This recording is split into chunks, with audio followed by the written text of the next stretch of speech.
We're here today to talk about the Aurora shootings and its implication for American society.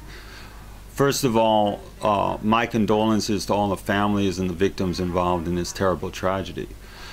The shootings have really shaken up America. There's a lot of articles in the media, a lot of YouTube videos, people are discussing it.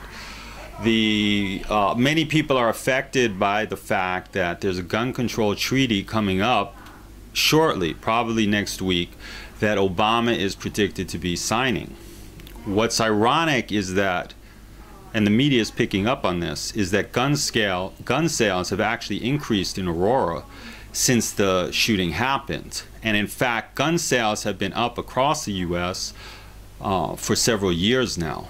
Now, a lot of the media pundits, including the Young Turks, have attributed this phenomena, the phenomena being the increase in gun sales after the Aurora shooting, due to people's fear. In other words, people fear an OK Corral atmosphere, that they need a gun to protect themselves against other criminal citizens and in the event that they're in an altercation. I don't believe this is correct. I think gun sales are going up because people are fearing the government. And the significance of the fact that gun sales are going up after the Aurora shooting is that people are not trusting what the government will use the Aurora shooting to do. In other words, people are suspecting that the Aurora shooting will be used as an excuse to impede the Second Amendment and to ban guns or the sale of guns in the United States, possibly even collecting guns that are already in the hands of the citizenry. Now, why do people feel this way? For one, many people believe that the Aurora massacre was a false flag. Now, I don't really want to get into that issue as to whether it was a false flag or not. That's a whole different video.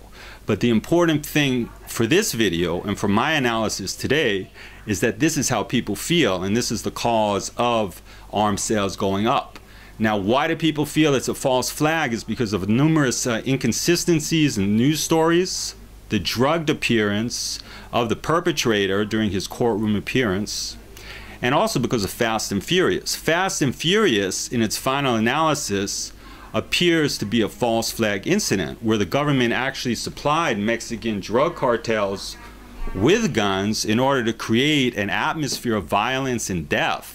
And in fact, over 200 people have been reported to have been killed as a result of guns supplied directly through United States intervention with their law enforcement officials providing the guns to the Mexican cartels.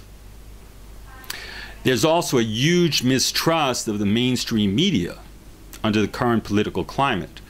We also have an atmosphere in the United States that people feel is increasingly becoming a police state. This is evidenced with the TSA and their behavior at airports, and the TSA encroaching now into bus stations, and what people feel is a basic retraction of their civil liberties that has been progressive in the last few years.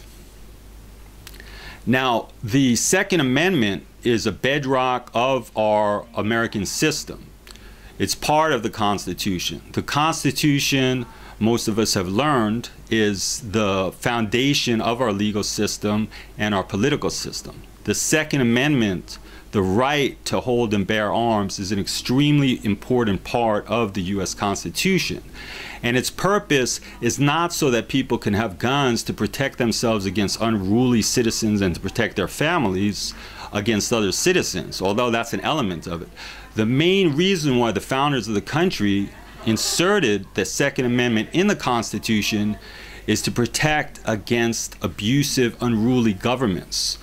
At the time of the Constitution was enacted, at the beginning of our country, we were fighting a revolution against the British, who were abusing our rights as Americans, and we decided to create our own system. Therefore, at the bedrock of the American system is a healthy distrust of government, and the Second Amendment is to protect us when the government itself becomes the tyrant.